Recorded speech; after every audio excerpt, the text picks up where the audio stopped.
राधे राधे। कैसे हैं आप सब। तो आज हम बना रहे हैं चाट वाली ऐसी दो चटपटी चटनी जिसका इस्तेमाल आप हजारों चाट में कर सकते हैं। यानी कि जो भी चाट बनता है, टिक्की चाट, पापड़ी चाट, दही भल्ला चाट, कोई भी चाट हो, इसी का इस्तेमाल होता है। तो आप इस वीडियो को लास्ट तक देखिएगा। मैं इसमें ये भी बताऊंगी कि आप इस चटनी को 6 महीना तक कैसे स्टोर कर सकते हैं। तो इसे बनाने के लिए मैंने यहाँ 250 ग्राम इमली लिया है। आप इमली को कम या ज्यादा कर सकते हैं। तो इमली को हम डाल देंगे एक बड़े बर्तन में और इसमें पानी डालेंगे और पानी डालकर इमली को हमें हाथों से थोड़ा सा रफ करते हुए धो लेना है, क्योंकि इमली में थोड़ा सा गंदगी होता है चिपका हुआ, इसलिए हमें पानी से इसे 1 से 2 बार धो लेंगे। और पानी से धोने के बाद हम इसमें फिर से दूसरा पानी डालेंगे और इसे ढक कर कम से कम 4 घंटा के लिए रख देंगे ताकि अच्छे से फूल जाए। और अगर आपको जल्दी में ये चटनी बनानी है तो आप इसे गर्म पानी में भिगोएं तो ये लगभग 1 घंटा से भी कम में ये फूल जाता है। और अगर ठंडे पानी में यानी नॉर्मल पानी में भिगा रहे हैं तो आप कम से कम 4 घंटा के लिए इसे जरूर भिंगा करके रखें। तो इमली को भीगते हुए 4 घंटा हो गया है और ये बिल्कुल अच्छे से फूल गया है। तो इस इमली को हमें मसलना है, तो आप हाथों को अच्छे से साफ करके और इमली को अच्छे से मसले ताकि इसमें जो भी बीज वगैरह होगा वो अलग हो जाएगा, पल्प अलग हो जाएगा। लेकिन आपको एक बात का ध्यान रखना है कि इसे मिक्सर में नहीं चलाना है, नहीं तो जो भी इसमें बीज वगैरह होगा ना वो सारा पीस जाएगा। तो आपको हाथों से ही मसलना है इसे अच्छे से। और इस तरीके से हम मसल लेंगे और मसलने के बाद जब हमें लगे कि पल्प अलग और बीज अलग हो गया है, तब हम लेंगे एक बाउल और बाउल के ऊपर रखेंगे एक छन्नी। तो ऐसी मोटी वाली छन्नी ले लेनी है हमें। आपके घर में जो भी है, अगर आटा छानने वाली है तो उसका भी इस्तेमाल आप कर सकते हैं। और इस छन्नी के ऊपर सारा इमली का पल्प हम डाल देंगे और इमली का पल्प डालने के बाद हम लेंगे एक चम्मच और चम्मच से ऐसे इस तरीके से इसका सारा पल्प हम निचोड़ लेंगे। इस तरीके से आप चम्मच से हिलाते रहेंगे तो सारा जो इसका पल्प है वो नीचे से अलग होने लगेगा। तो यहाँ इमली का पल्प अलग हो गया है, लेकिन आप देख सकते हैं बीज में भी अभी काफी सारा पल्प बचा हुआ है। तो उसी बाउल में हम फिर से इस पल्प को डाल देंगे और डालने के बाद हम आधा गिलास के करीब इसमें पानी डालेंगे और पानी डालकर फिर से हम इसे अच्छे से इस तरीके से मिक्स करेंगे। और मिक्स करने के बाद हम छन्नी के ऊपर इसे डाल देंगे और डाल करके फिर से हम इसे अच्छे से निचोड़ लेंगे जब तक कि इसका सारा पल्प बिल्कुल अच्छे तरीके से अलग नहीं हो जाता है। तो देखिए मैंने इसे अच्छे से छान लिया है और अब देखिए बिल्कुल क्लियर ये हो गया है। तो अब हम इसे हटा देंगे यानी फेंक देंगे। और ये देखिए हमारा इमली का पल्प रेडी हो गया है। अगर आप चाहें तो इस पल्प को इस स्टेज पर स्टोर करके भी रख सकते हैं। आप सांभर वगैरह या गोलगप्पे में भी इसका इस्तेमाल कर सकते हैं। तो अब हम चटनी बनाएंगे। तो सबसे पहले चटनी के लिए एक मसाला तैयार करेंगे। तो हम कढ़ाई में डाल देंगे 1 चम्मच साबुत जीरा, 1 चम्मच साबुत धनिया और 1 चम्मच साबुत सौंफ। और हम डालेंगे 3 से 4 सूखी हुई लाल मिर्च। और इन सभी चीजों को डालकर फ्लेम हम मीडियम करेंगे और मीडियम फ्लेम पर इन मसाले को हमें भून लेना है जब तक कि इसमें से हल्का खुशबू ना आने लगे। और इसका कलर बहुत ज्यादा डार्क नहीं करना है, बस थोड़ा सा कलर चेंज होना चाहिए और अच्छा सा खुशबू आना चाहिए। तब तक के लिए हम इसे लगातार चलाते हुए मीडियम फ्लेम पर भून लेंगे। तो मैंने मसाले को अच्छे से भून लिया है, इसमें से हल्का सा खुशबू आने लगा है। तो अब हम इस मसाले को एक दूसरे बर्तन में निकाल लेंगे और निकालने के बाद फिर से उसी कढ़ाई या पैन को हम चढ़ा देंगे और 2 चम्मच इसमें हम ऑयल डालेंगे। थोड़ा सा हींग डालकर भुनने देंगे और जब हींग भून जाए हम इसमें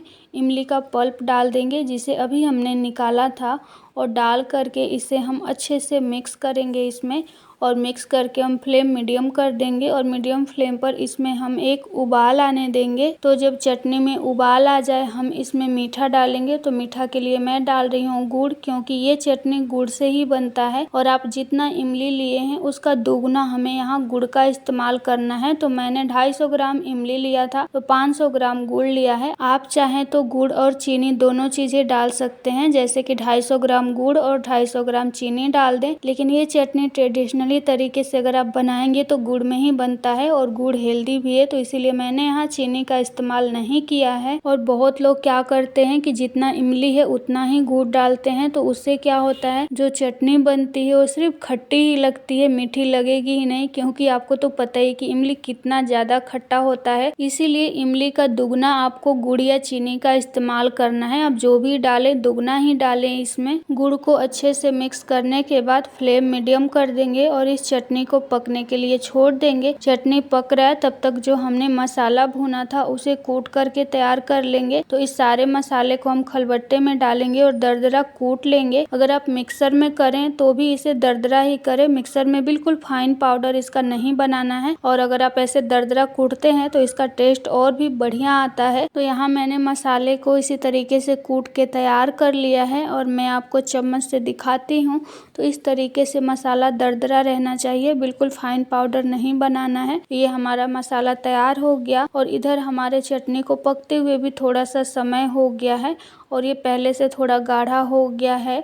तो इस चटनी में हम कुछ मसाले डालेंगे। तो इस चटनी में हम डाल देंगे आधा छोटा चम्मच काला नमक, आधा छोटा चम्मच सादा नमक और आधा चम्मच लाल मिर्ची पाउडर। और इन तीनों चीज़ों को डालकर इसमें हम अच्छे से मिक्स करेंगे और मिक्स करके इसका फ्लेम हम मीडियम कर देंगे। और मीडियम फ्लेम पर इस चटनी को हमें अच्छे से पकने देना है जब तक ये थोड़ा सा गाढ़ा नहीं हो जाता है। और बीच बीच में थोड़ी थोड़ी देर पर हम इस चटनी को चलाते रहेंगे ताकि ये नीचे चिपके ना। तो यहाँ हमारा चटनी बन करके तैयार है और आप देख सकते हैं कि ये पहले से काफ़ी गाढ़ा हो गया है और इसे बहुत ज़्यादा गाढ़ा नहीं करना है, क्योंकि ये चटनी जैसे जैसे ठंडा होता है वैसे वैसे गाढ़ा होते जाता है।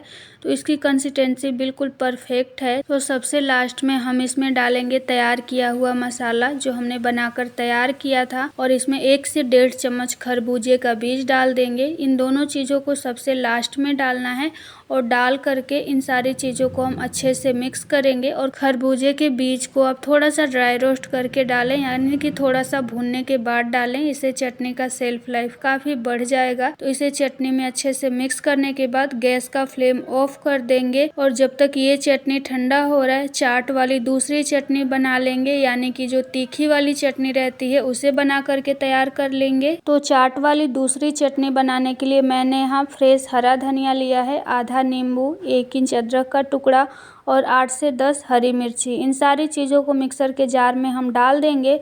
और हरी मिर्च आप अपने टेस्ट के अकॉर्डिंग कम या ज़्यादा कर सकते हैं, लेकिन ये तीखी वाली चटनी है तो थोड़ी सी तीखी ही बनती है, तभी चाट में अच्छा सा कॉम्बिनेशन आता है मीठा और तीखा का। और जो नींबू था उसका रस हम इसमें निचोड़ देंगे और साथ ही हम इसमें डाल देंगे टेस्ट के अकॉर्डिंग नमक, आधा छोटा चम्मच काला नमक और 2 चम्मच दही डाल देंगे। आप चाहें तो इसमें मूंगफली भी डाल सकते हैं और इसका ढक्कन लगाकर बिल्कुल फाइन पेस्ट बना लेंगे। इसमें पानी का इस्तेमाल नहीं करना है। तो ये हमारी तीखी वाली चटपटी सी चटनी बन करके तैयार है। और इस हरी चटनी को आप सिर्फ चाट में ही नहीं सैंडविच में भी इस्तेमाल कर सकते हैं। सैंडविच वाली भी हरी चटनी सेम इसी तरीके से बनती है। तो जो हमने मीठी वाली चटनी बनाई थी वो थोड़ा सा ठंडा हो गया है और थोड़ा सा ठंडा होते ही देखिए कितना गाढ़ा हो गया है। जैसे जैसे ठंडा होगा और गाढ़ा होता जाएगा। तो ये हमारी दोनों चटनी बन करके तैयार है। अगर आप इस इमली की चटनी को 6 महीने तक स्टोर करना चाहते हैं तो आप इसे ग्लास के जार में रखें। और इस चटनी की कंसिस्टेंसी मैंने थोड़ा सा पतला रखा है क्योंकि हमें अभी यूज करना है। अगर आपको ज़्यादा दिनों के लिए यूज करना है तो इसे और पका के थोड़ा सा गाढ़ा कर ले। और जब भी यूज करना है इसमें आप थोड़ा सा नॉर्मल पानी मिलाएं और आप यूज कर लें। इस तरीके से आप चटनी को गाढ़ा कर लेंगे तो ये 6 महीने तक आराम से चलेगा। और ये जो हरी चटनी है इसको आप 1 हफ्ते तक स्टोर कर सकते हैं, लेकिन इसमें लहसुन नहीं डालना है। जैसे कि अभी मैंने इसमें लहसुन नहीं डाला है। अगर आपको बस 1 या 2 दिन के लिए बनाना है तो आप इसमें लहसुन भी डाल सकते हैं। और एक बात और कि 6 महीने के लिए आपको इसे फ्रिज में स्टोर करना है। अगर आपने बाहर रखा तो ये 6 महीने तक नहीं चल पाएगा। तो आप इसे फ्रिज में रख के 6 महीने तक स्टोर कर सकते हैं।